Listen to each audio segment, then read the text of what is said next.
Supreme court యొక్క వ్యాఖ్యలు డైరెక్ట్గా ప్రత్యక్షంగా ఈ యొక్క కాంగ్రెస్ పరిపాలనని తప్పు ఎత్తి చూపుతూ మరి ముట్టకాయలు వేస్తున్నట్టు స్పష్టంగా కనపడతా ఉంది. ఇది మొదటిసారి కాదు. రేవంత్ రెడ్డి గారి యొక్క నాయకత్వంలో ఈ కాంగ్రెస్ ప్రభుత్వాన్ని మొదటి నుంచి కూడా హైకోర్టు అనేక విషయాల్లో తప్పుపడుతూ వస్తూ ఉన్నది.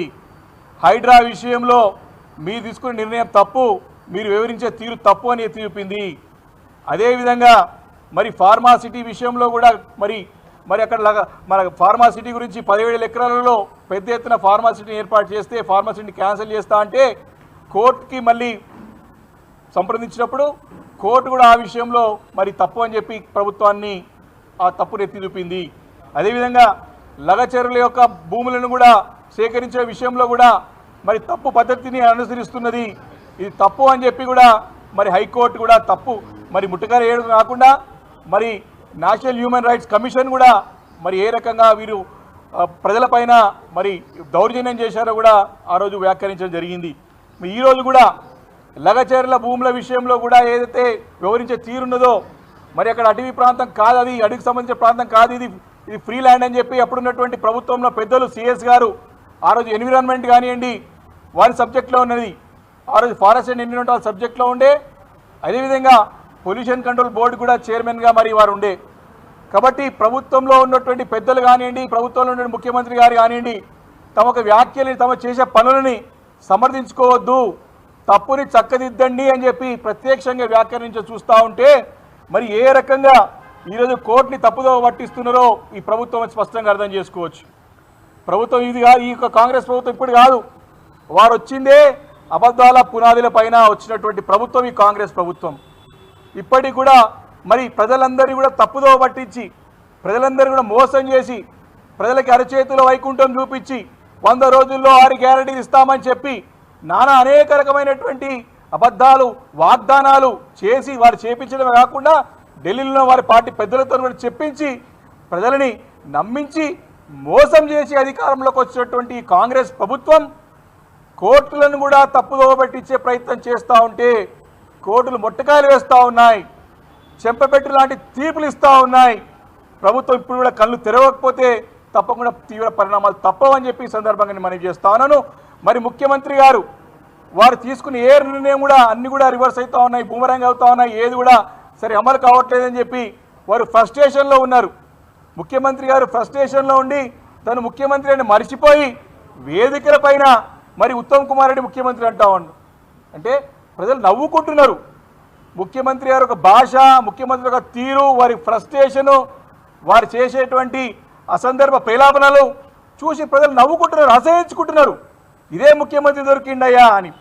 ఈరోజు వారు తీసుకున్నటువంటి అనాలోచిత నిర్ణయాలు, వారు తీసుకుంటున్నటువంటి అనుభవరహితమైనటువంటి నిర్ణయాలు, వారి యొక్క అసమర్థతతో చేస్తున్నటువంటి పనులను ఇవన్నీ కూడా ఈ చేసే నిర్ణయాలతో తీసుకున్నటువంటి వ్యవహారంతో చేస్తున్న వ్యవహారంతో ప్రజలు ఇబ్బంది పడుతున్నారు.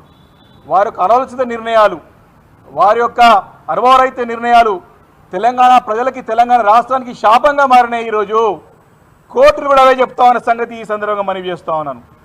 ఈ ముఖ్యమంత్రి గారికి కేసీఆర్ గారు పేరు లేదే రోజు గడవదు.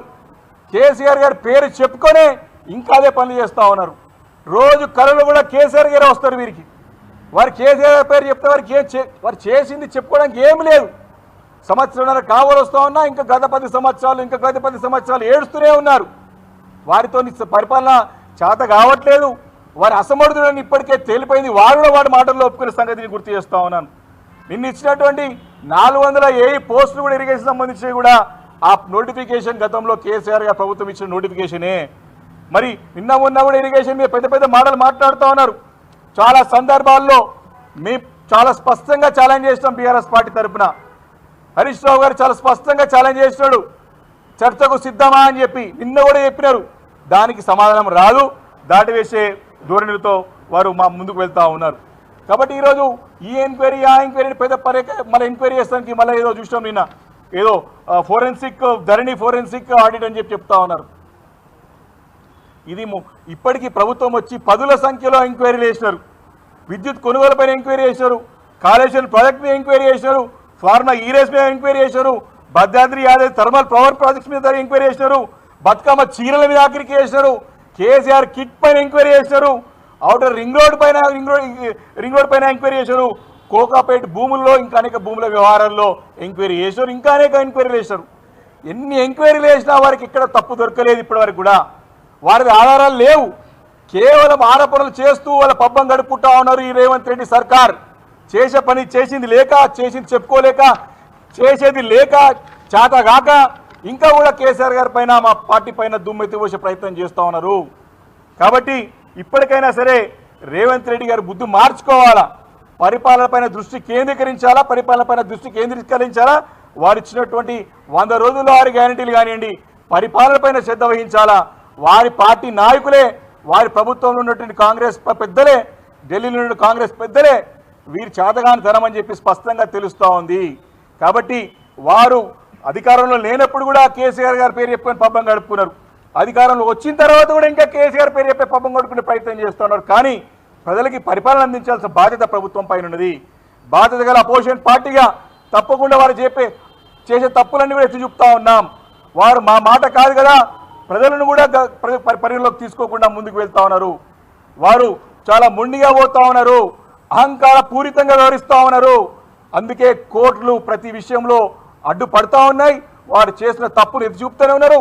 వారు తప్పులని చక్కదిద్దుకొని ముందుకు పోవాల్సిన అవసరం ఈ ప్రభుత్వం పైన ఉంది అని చెప్పి సందర్భంగా మనవి చేసుకుంటూ, వారు ఫ్రస్ట్రేషన్లో వారు స్వయంగా తనే ముఖ్యమంత్రి అని మర్చిపోయిన సంగతి ప్రజలందరూ కూడా చూస్తున్నారు నిన్నందరూ కూడా. కాబట్టి ముఖ్యమంత్రి గారు రాజకీయాలను పక్కన పెట్టండి, ప్రజల యొక్క బాగోగుల గురించి ఆలోచన చేయండి.